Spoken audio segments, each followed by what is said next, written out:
Tinamaan ang career ni Maris Racal sa screenshot revelation ng ex ni Anthony Jennings. Natanggalan na nga raw siya ng endorsement, pati ang ilang celebrities na pa-react sa issue.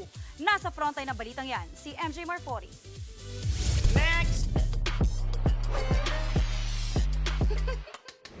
Direk, I'm ready. Just this September, inilaunch si Maris Racal bilang endorser ng cosmetic brand na ito.